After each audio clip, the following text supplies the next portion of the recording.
Hey guys, Joe here.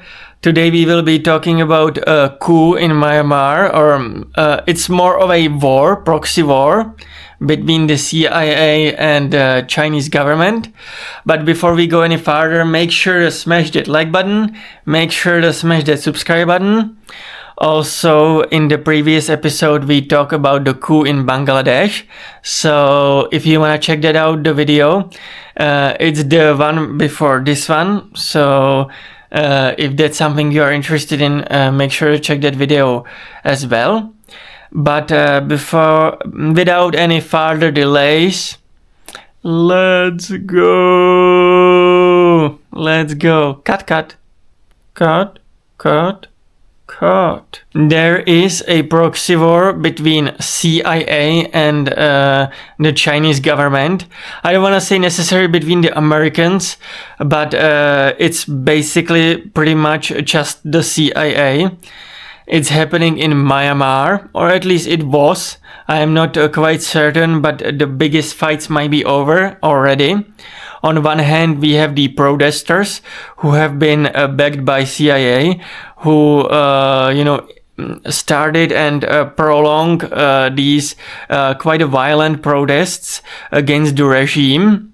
On the other side, we have a general, quite a brutal general, who is allegedly quite sadistic. Who has allegedly some torture camps.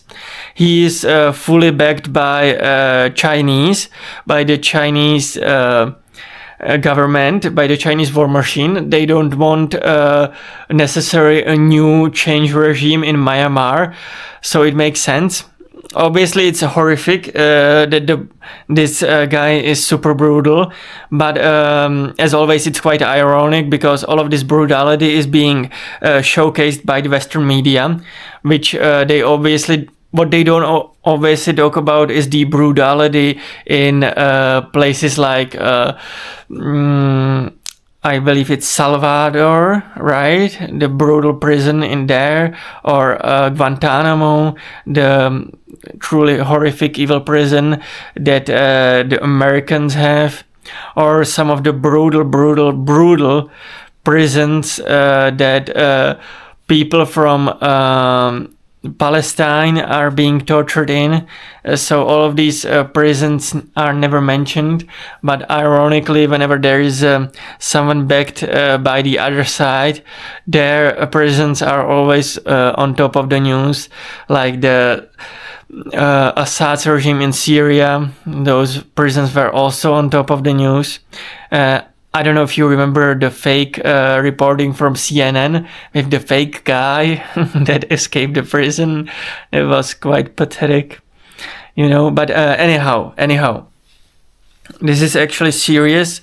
There has been protests in Myanmar, which were quite brutal. There have been obviously deaths. These protests were brutally fought against by this general, and I believe the regime actually prevailed. The regime backed by the Chinese government has prevailed, and so they sustained in power.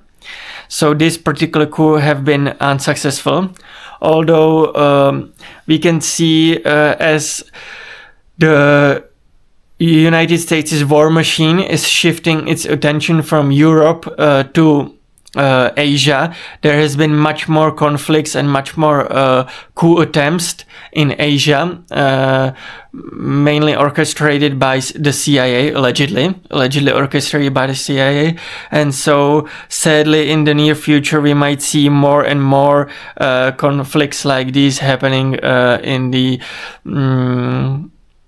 Asian part of the Euro-Asian continent. And with that being said, thank you so much for watching. Make sure to smash that like button, make sure to smash that subscribe button, and guys, I will see ya in the next one.